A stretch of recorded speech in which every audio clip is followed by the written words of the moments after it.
नमस्कार, मैं Sangeeta from Learnohub, the learning platform जहां पढ़ सकते हैं math, science, SST absolutely free at learnohub.com।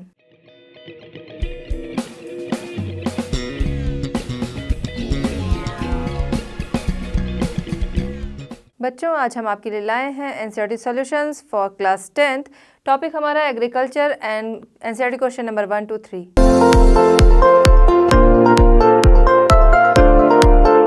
चलिए बच्चों, स्टार्ट करते हैं क्वेश्चन नंबर 1 से। क्वेश्चन नंबर 1 हमारा मल्टीपल चॉइस क्वेश्चंस हैं। मल्टीपल चॉइस क्वेश्चन है, आपको चॉइसेस दी गई हैं, जो करेक्ट आंसर है वो आपको चूज करना है। आइए फर्स्ट देखते हैं इसमें। Which one of the following describes a system of agriculture where a single crop is grown on a large area. उस एग्रीकल्चर सिस्टम का नाम बताना है जहाँ पर कोई सिंगल क्रॉप होती है जो कि लार्ज एरिया में ग्रो की जाती है, उसे क्या कहते हैं। आइए देखते हैं।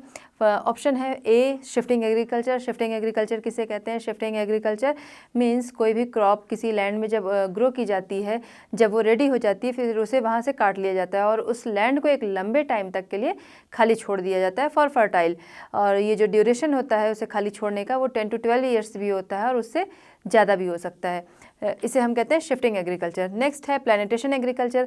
प्लांटेशन एग्रीकल्चर, इनमें हमारी जो इकोनॉमिक क्रॉप्स होती हैं वो आती हैं और इसमें अधिक लेबर और अधिक कैपिटल दोनों की ज़रूरत होती है। और इनसे जो प्रोडक्शन होता है इनका, वो रॉ क्रॉप्स होती हैं।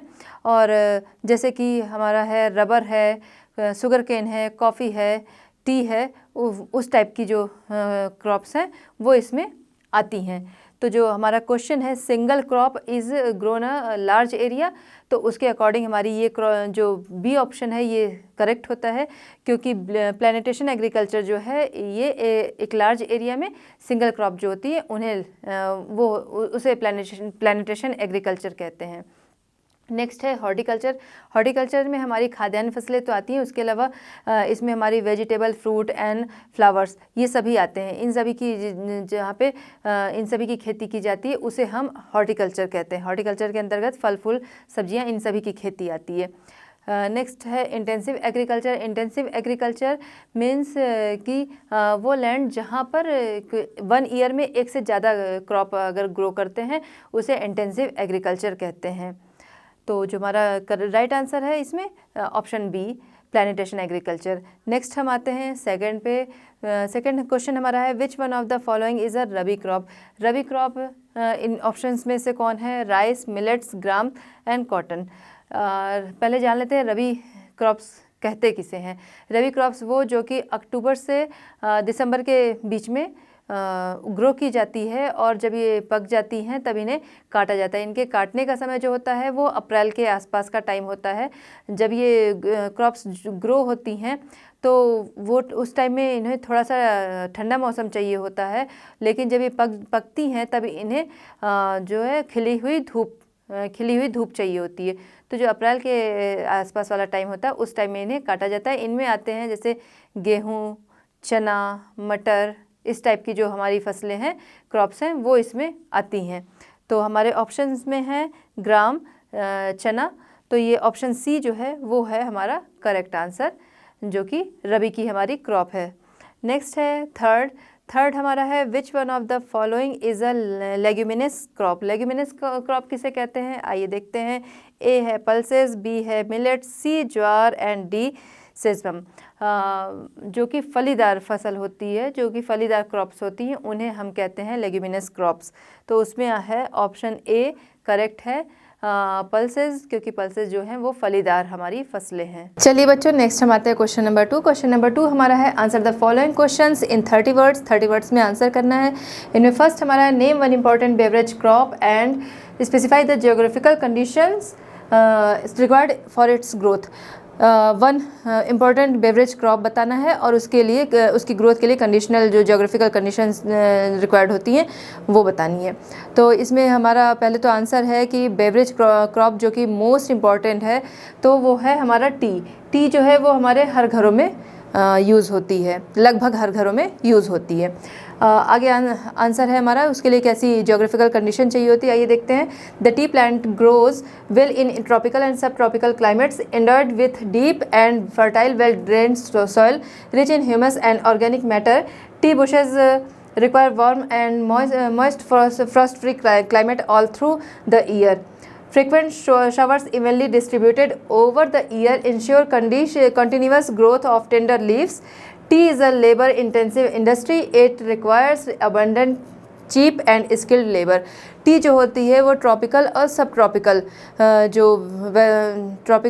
ट्रॉपिकल जो क्लाइमेट होता है वो इसके लिए चाहिए होता है।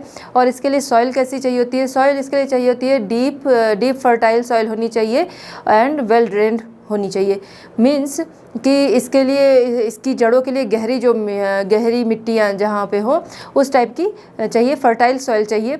उसके अलावा ये कहाँ पे होती है? वेल ड्रेन्ड जो सॉइल होती हैं। इसीलिए जो हम लोगों ने देखा होगा, जो कहीं कोई घूमने गया होगा वहाँ भी उसने देखा होगा, उसके अलावा टीवी में, मोबाइल में कहीं भी आप लोगों ने देखा होगा कि जो टी की खेती होती है तो उसमें उसे सीढ़ी नुमा, हमेशा जो टेरेस फील्ड होते हैं वहाँ पर इनके बागान होते हैं। बहुत बड़े बड़े बागान इनके होते हैं जो कि टेरेस फील्ड्स में होते हैं। तो टेरेस कल्टीवेशन इसीलिए इनको कहा जाता है, इनकी क्रॉप्स को कहा जाता है टेरेस कल्टीवेशन। तो ये ऐसी जगह पे ग्रो करते हैं। इसके अलावा हम देखते हैं कि इसके लिए जो वेदर चाहिए होता है वो कैसा होता है? वार्म चाहिए होता है एंड मॉइस्ट फ्रॉस्ट फ्री चाहिए होता है। वो गर्म चाहिए, थोड़ा उसमें नमी चाहिए, मॉइस्ट और फ्रॉस्ट फ्री चाहिए। वहाँ पे मतलब ठंड बहुत ज़्यादा भी ना पड़े, बर्फ़ भी ना पड़े, इस टाइप का वेदर उसके लिए चाहिए होता है। इसके अलावा हम देखते हैं कि जो टी है, टी की जो क्रॉपिंग होती है उसमें बहुत ज़्यादा लेबर्स की ज़रूरत होती है और इसके लिए सस्ते और जो स्किल्ड लेबर होते हैं उनकी ज़रूरत होती है। जहाँ भी ये इनकी खेती होती है, चाय की खेती जहाँ भी होती है, वहाँ पर जो लेबर्स होते हैं उनको बहुत ज़्यादा मेहनत करनी पड़ती है। तो यहाँ के लिए ज़्यादा लेबर्स की ज़रूरत होती है और जो कि स्किल्ड हों और मेहनती हों, ऐसे लेबर्स यहाँ पे चाहिए होते हैं। चलिए बच्चों, हम आते हैं क्वेश्चन 2 का नेक्स्ट पार्ट। इसमें name one staple crop of India and the region where it is produced. One staple crop of India, India में बहुत सारी खाद्य फसलें होती हैं जिनमें कि वीट एंड राइस जो है वो मेन है। अगर यहाँ वन स्टेपल क्रॉप की बात हो रही तो हम यहाँ पे राइस को लेते हैं। अब ये जो राइस है ये जो है ये हमारी खरीफ की फसल है, वेयर इट इज़ प्रोड्यूस्ड। तो इसके लिए हमारा प्लेन ऑफ नॉर्थ का जो एरिया है वो and north eastern areas and deltaic regions, इसके अलावा कोस्टल एरियाज़ में जो चावल की उपज होती है, धान की उपज होती है वो ज़्यादा होती है क्योंकि यहाँ पे रेनफॉल जो है वो अच्छी पाई गई है। इसके अलावा समय के साथ बहुत सारे डेवलपमेंट हुए हैं इरिगेशन में, जिनमें कैनाल्स जगह जगह पे बहुत सारे बन गए हैं और ट्यूबवेल्स जगह जगह पे हैं, जिसकी वजह से जो कम रेनफॉल वाला एरिया है वहाँ पर भी इसकी उपज पॉसिबल हो सकी है। जैसे कि हमारा वेस्टर्न उत्तर प्रदेश है, पंजाब है, हरियाणा है एंड राजस्थान का कुछ पार्ट है जहाँ पर कि पॉसिबल रेनफॉल कम होने की वजह से भी पॉसिबल हो सका है चावल की उपज पैदा करना, वो इस वजह से कि वहाँ पर development of canals and tube wells हैं। चलिए बच्चों, नेक्स्ट हम चलते हैं क्वेश्चन नंबर 2 का थर्ड पार्ट है। इसमें enlist the various institutional reform programmes introduced by the government in the interest of farmers. किसानों के हित के लिए सरकार द्वारा किए जाने वाले इंस्टीट्यूशन प्रोग्राम को एनलिस्ट करना है। तो हम सभी ने देखा है कि एंशिएंट टाइम से ही किसानों के हितों के लिए बहुत सारे काम किए जा रहे हैं, जिनमें से कुछ सक्सेस होते हैं, कुछ नहीं होते हैं, कुछ कम सक्सेस होते हैं। समय समय पर तरह तरह की स्कीम्स जो हैं वो लाई जाती हैं। जैसे 60s 70s के सारी चीज़ें कुछ सक्सेस तो हुई लेकिन पूरी तरह से सक्सेस नहीं हुई। फिर 80s 90s में नई तरह की स्कीम लाई गई किसानों के हित के लिए, तो समय समय पर उसके लिए काम किए गए। अब इसमें जो नई स्कीम्स आई वो इंस्टीट्यूशनल और टेक्निकल बेस्ड थी, जो कि तरह तरह से किसानों को बेनिफिट्स पहुंचाती थी।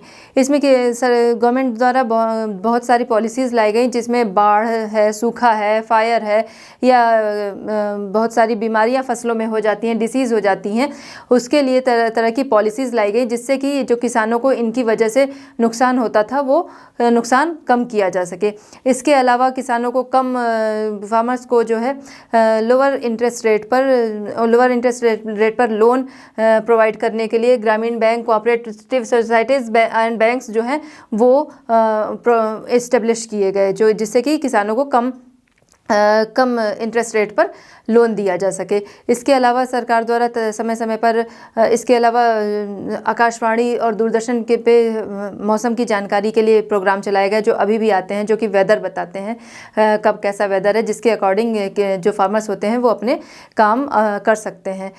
उसके अलावा दूरदर्शन पर कृषि से, एग्रीकल्चर से रिलेटेड प्रोग्राम भी आता है। आज भी वो प्रोग्राम आता है, शाम को आता है। बहुत सारे लोग जो कुछ ही लोगों को पता होगा जो कि गांव से जुड़े हुए होंगे या फिर गांव आते जाते होंगे, तो उनको पता होगा कि एग्रीकल्चर से रिलेटेड प्रोग्राम आज भी दूरदर्शन पे आता है, जिसमें कि कौन सी क्रॉप के लिए कैसा वेदर चाहिए होता है, किसी भी डिसीज़ से बचाने के लिए उनके लिए क्या करना होगा, इस तरीके का प्रोग्राम जो है वो चलाए गए, वो अभी भी चल रहे हैं। इसके अलावा बहुत सारी स्कीम्स लाई गई, जिसमें किसान क्रेडिट कार्ड है, पर्सनल एक्सीडेंट इंश्योरेंस स्कीम है। इसके अलावा बहुत सारी अदर स्कीम्स जो कि इंट्रोड्यूस की गई गवर्नमेंट ऑफ इंडिया के द्वारा किसानों के लिए। इसके अलावा हम देखते हैं जो किसान थे वो किसान जो थी उनकी जो उपज होती थी उसे वो ले जाते थे मार्केट में सेल करते थे, और वहाँ जो ब्रोकर्स होते थे वो सारा प्रॉफिट्स ले लेते थे, जिससे फार्मर्स जो थे उनको प्रॉफिट नहीं मिल सकता था। तो इससे बचाने के लिए सरकार ने ये किया कि जो प्रॉफिट है वो ज़्यादा से ज़्यादा किसानों को ही मिल सके, इसलिए उनकी जो भी उपज थी उसके लिए एक फ़िक्स रेट कर दिया, जिससे कि जो किसान है वो प्रॉफिट उन्हें ही मिल सके, वो उनका जो प्रॉफिट था वो ब्रोकर्स ना ले जा सके। इसलिए तरह तरह के इसी तरीके के और भी बहुत सारे प्रोग्राम्स जो हैं वो किसानों के लिए समय समय पर चलाए गए, और गवर्नमेंट ऑफ इंडिया द्वारा समय समय पर फार्मर्स के बेनिफिट्स के लिए समय समय पर तरह तरह की स्कीम्स जो हैं वो चलाई गई। नेक्स्ट हम देखते हैं क्वेश्चन नंबर 4 है, the land under cultivation has got reduced day by day, can you imagine it's consequence. Day by day जो लैंड हमारी कम हो रही है, पॉपुलेशन बढ़ती जा रही है, जिसके लिए एग्रीकल्चर लैंड जो है वो डे बाई डे कम हो रही है। ये जो स्थिति है वो जो कंडीशन है ये आगे आने वाले समय में बहुत ही भयावह, बहुत ही डरावनी ये साबित होगी, क्योंकि जो हमारी आज भी पॉपुलेशन है, करीब 68% पॉपुलेशन हमारी जो है वो इन एग्रीकल्चर रिलेटेड वर्क्स में ही लगी है। एग्रीकल्चर रिलेटेड वर्क मीन्स सिर्फ फसलों को उगाना ही नहीं है, फर्टिलाइज़र्स है, इसमें तरह तरह के जो टेक्निकल चीज़ें यूज़ होती हैं, उनके पार्ट्स हैं, वो सारे मोटर्स हैं, वो सारी चीज़ें जो हैं इसमें यूज़ होते भी जो है उन सभी बिजनेस पे भी जो है इसका असर पड़ता है, उन सभी बिजनेस पे भी इसका असर पड़ रहा है। उसके अलावा हम देखते हैं कि जब एग्रीकल्चर कम होगा, लैंड कम होगी, जिससे खेती कम होगी, तो फूड क्राइसिस जो है वो भी बढ़ने लगेगी। उसके अलावा जो हमारे एनिमल्स हैं, जो कि इन्हीं एग्रीकल्चर जो तरह तरह की फसलें होती हैं, उनका जो चारा होता है वो एनिमल्स को उसी से मिलता है, इन्हीं फसलों से ही उनका चारा आता है, जिससे कि उनके भी फूड क्राइसिस होगी। तो जो एनिमल्स की केयर कम हो पाएगी और उनसे मिलने वाले जो बेनिफिट्स वो हमें होंगे वो भी कम हो जाएंगे। तो बहुत सारे बिजनेस पे भी इसका असर पड़ेगा, फूड क्राइसिस भी हो जाएंगी। उसके अलावा एनिमल्स की केयर एंड एनिमल से मिलने वाले जो बेनिफिट्स हैं उन सभी पे इसका असर पड़ेगा। तो जो ये डे बाय डे लैंड जो है वो पॉपुलेशन इंक्रीज़ होने की वजह से डे बाय डे लैंड जो एग्रीकल्चर लैंड जो है वो इंक्रीज़ हो रही है, ये आगे आने वाले समय में ये जो कंडीशन है वो बहुत ही डेंजरस शो होती है। चलिए बच्चों, नेक्स्ट हम आते हैं question number 3। Answer the following questions in about 120 words. 120 words में आंसर करना है। इसमें फर्स्ट हमारा suggest the initiative taken by the government to ensure the increase in agriculture production. Agriculture production को इंक्रीज करने के लिए गवर्नमेंट की तरफ से लिए गए इनिशिएटिव्स क्या हैं। आंसर आइए देखते हैं। For this efforts were made to modernise agriculture.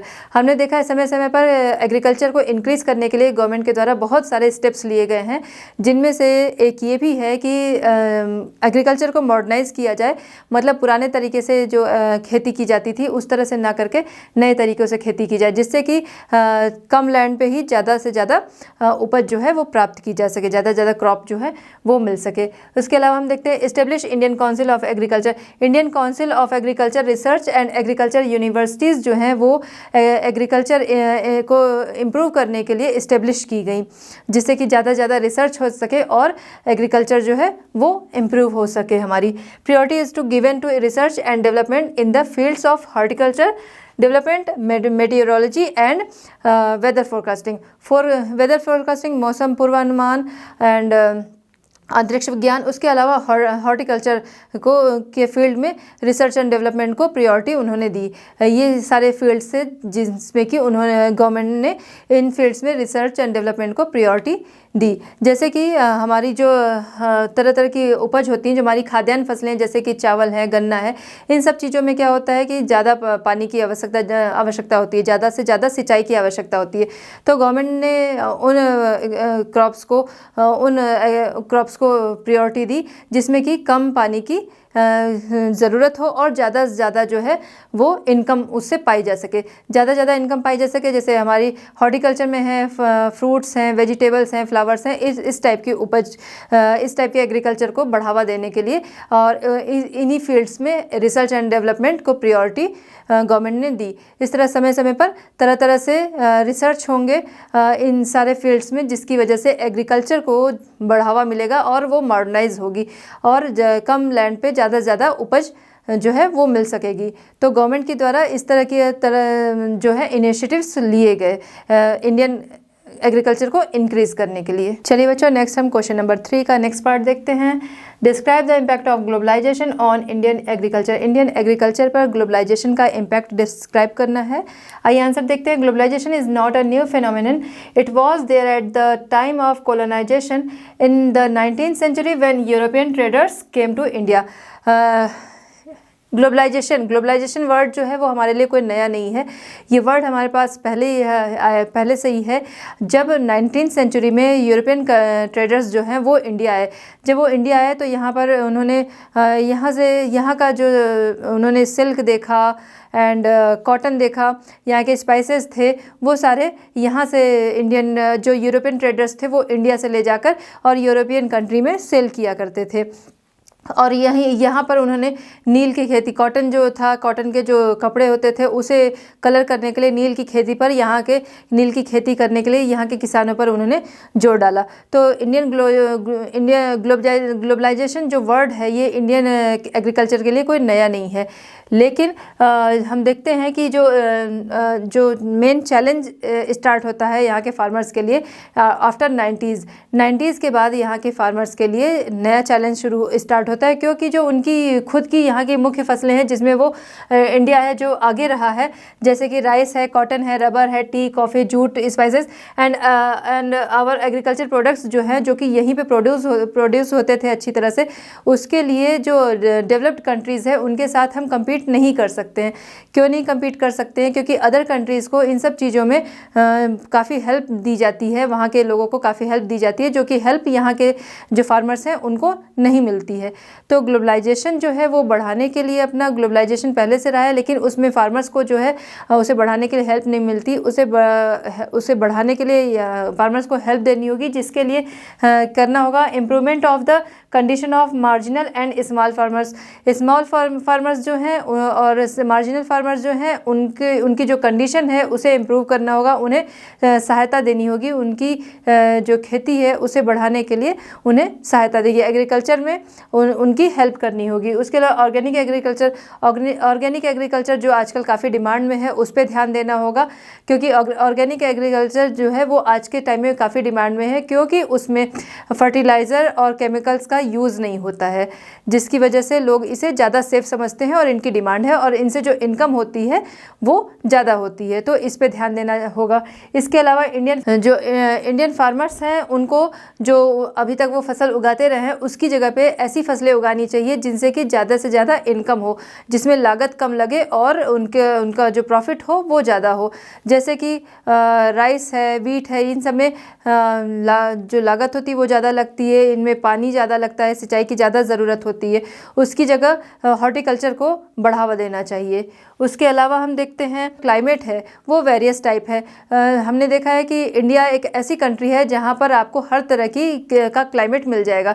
India का क्लाइमेट ऐसा है जो वेरियस टाइप है, तो जहाँ जिस एरिया की जैसी क्लाइमेट हो उसके अकॉर्डिंग वहाँ पे जो ज़्यादा इनकम वाली क्रॉप्स हों वो वहाँ पर उनकी क्रॉपिंग की जाए, जिसकी वजह से ज़्यादा किसानों को मुनाफा हो सके। तो ग्लोबलाइजेशन का ये इम्पैक्ट है कि अगर इन चीज़ों पे ध्यान दिया जाए तो फिर यहाँ के किसानों को काफ़ी फ़ायदा होगा और एग्रीकल्चर जो हमारा है वो काफ़ी इम्प्रूव हो सकेगा। चलिए बच्चों, नेक्स्ट हम चलते हैं क्वेश्चन नंबर 3 का थर्ड पार्ट।